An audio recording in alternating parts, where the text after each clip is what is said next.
আমরা গত বছরও দেখছিলাম যে সে একজন ভাইরাল হয়েছিল বাংলাদেশের থেকে উমরা করতে আসিয়া ভিক্ষা করছিল। এবং পাকিস্তান থেকে তো উম, সর- সৌদি সরকারে অলরেডি পাকিস্তানকে ওয়ার্নিং দেওয়া হয়েছে যাতে তাদেরকে ভিক্ষাবৃত্তি করার জন্য লোক না পাঠায়। পাকিস্তান সরকারকে অনুরোধ করছে যে তারা আসলে পাকিস্তানিরাই অনেক এটা বেশি দাম দর করে। এবং কিছুদিন আগে যা আপনারা দেখছেন নিউজের মধ্যে 450 জন ভারতীয়কে আটক করছে ভিক্ষাবৃত্তির জন্য। ভাইরা, যে আজকে একটা নিউজ দেখলাম, এটা তো প্রায় সবসময়কার নিউজই। সৌদি আরব সরকার খুবই অ্যাগ্রেসিভ অবস্থায় আছে এবং সৌদি আরব সরকার খুবই এই ব্যাপারে খুবই কনসার্ন যে ভিক্ষাবৃত্তি। আজকেও দেখেন যে 27 জন শিশুদেরকে দিয়ে 14 জন ইয়েমেনি তারা সংঘবদ্ধ ভিক্ষাবৃত্তি করাইতো এবং তাদেরকে যাওজাত গ্রেপ্তার করছে। তাদেরকে সাধারণত সিঙ্গেলের মধ্যে বা রাস্তার আশেপাশে তারা ভিক্ষা করাইতো। এবং তারা একটা সংঘবদ্ধ চক্র। তারা একটা সময় সকালে বা যে কোনো একটা সময় সিঙ্গেল বা রাস্তার আশেপাশে তারা নামাইতে যেত, আবার বিকেলের দিকে উঠায় নিয়ে যেত। আমরা জানি সাধারণত সিঙ্গেলের মধ্যে বাচ্চা মেয়ে ছেলে এরকম দাঁড়ায় থাকে।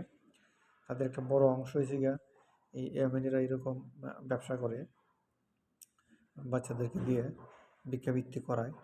এবং সৌদি সরকার এই জন্য এ, খুব কড়া আইন সৌদি আরবে ঘোষণা করছে।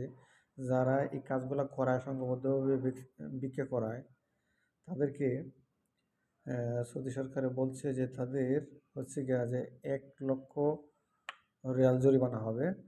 এবং যাদেরকে যাদেরকে দিয়ে ভিক্ষা করাচ্ছে, যারা ভিক্ষা করছে, তাদের 50,000 জরিমানা, 6 মাসের জেল বা উভয় দণ্ডে দণ্ডিত হতে হবে। এবং সৌদি সরকার এই ব্যাপারে খুবই কনসার্ন এবং তারা খুবই আইনের প্রয়োগ করার জন্য তারা খুবই জোর দিচ্ছে। এই আইনের যারা দোষী সাব্যস্ত হবে, এটা সৌদি সরকার বলছে, এই আইনে যারা দোষী সাব্যস্ত হবে, এই প্রবাসী দ্বারা তারা সাজা ভোগ করার পর জরিমানা শেষে তাদেরকে দেশে পাঠিয়ে দেওয়া হবে। এবং আমরা জানি এর আগেও অনেকগুলো এরকম কেস আছে। যেমন